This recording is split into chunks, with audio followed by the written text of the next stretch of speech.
ಶಿವಮೊಗ್ಗದಲ್ಲಿ the Manuru Govinda Raya Prabhu charitable trust ವತಿಯಿಂದ ಭಕ್ತಿಭಾವ ಕುಸುಮಾಂಜಲಿ ಎಂಬ ಕಾರ್ಯಕ್ರಮ ಆಯೋಜನೆ ಮಾಡಲಾಗಿದೆ.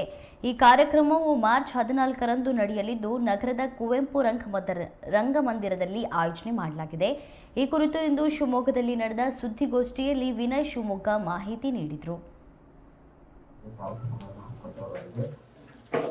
ಇದೇ ಬರುವ 14ನೇ ತಾರೀಕು ಶಿವಮೊಗ್ಗದ ಕುವೆಂಪು ರಂಗಮಂದಿರದಲ್ಲಿ ಯುಗಾದಿಯ ಮುನ್ನೆಲೆಯಲ್ಲಿ ಹೊಸ ವರ್ಷವನ್ನು ಸಂಭ್ರಮಿಸುವಂಥ ಸಂದರ್ಭದಲ್ಲಿ ಈಗಾಗಲೇ ಸಾಕಷ್ಟು ಯುದ್ಧದ ವಾತಾವರಣದ ಕಾರಣ ತುಂಬ ಒಂದು ರೀತಿ ಎಲ್ಲ ಆತಂಕಗಳು ಮನೆ ಮಾಡಿದ ನಡುವೆ ಒಂದಿಷ್ಟು ಒಳ್ಳೆಯ ಭಕ್ತಿಗೀತೆಗಳು, ಭಜನೆ, ವಚನ ಗಾಯನ, ದಾಸರ ಪದಗಳನ್ನು ಕೇಳುವಂಥ ಒಂದು ಕಾರ್ಯಕ್ರಮವನ್ನು ಆಯೋಜನೆ ಮಾಡಿದ್ದಾರೆ.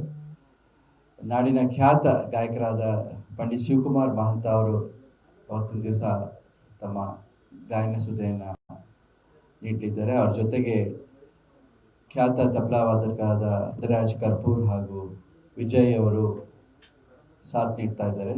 ಶಿವಮೊಗ್ಗದವರಾದ ಶ್ರೀಮತಿ ಕಿರಣ್ ಪೈ ಅವರು ಸಹ ವೇದಿಕೆಯಲ್ಲಿ ಇರ್ತಾರೆ. ಈ ಒಂದು ಭಕ್ತಿ ಸುಧೆಯ ಕಾರ್ಯಕ್ರಮದ ಶೀರ್ಷಿಕೆ ಭಕ್ತಿ ಭಾವ ಕುಸುಮಾಂಜಲಿ ಅಂತ. ದಿವಂಗತ ಮಾಣೂರು ಗೋವಿಂದರಾಯ ಪ್ರಭು ಟ್ರಸ್ಟ್ನ ಟ್ರಸ್ಟಿಗಳೂ ಆದ ಶ್ರೀ ಪ್ರಕಾಶ್ ಪ್ರಭು ಹಾಗೂ ಶ್ರೀಮತಿ ರೀಟಾ ಪ್ರಭು ಇವರು ಈ ಕಾರ್ಯಕ್ರಮವನ್ನು ಆಯೋಜಿಸಿದ್ದಾರೆ. ಇವತ್ತು ನನ್ನ ಜೊತೆ ಇರೋರು ಶ್ರೀ ಪ್ರಕಾಶ್ ಪ್ರಭು ಅವರು ಶಿವಮೊಗ್ಗದ ಖ್ಯಾತ ಐಸ್ ಕ್ರೀಮ್ ಸಂಸ್ಥೆಯಾದ ಪಂಚತಾರ ಐಸ್ ಕ್ರೀಮ್ನ ಮಾಲೀಕರು ಹಾಗೂ ಅವರ ಶ್ರೀಮತಿಯವರಾದ ಶ್ರೀಮತಿ ರೀಟಾ ಪ್ರಭು ಅವರು.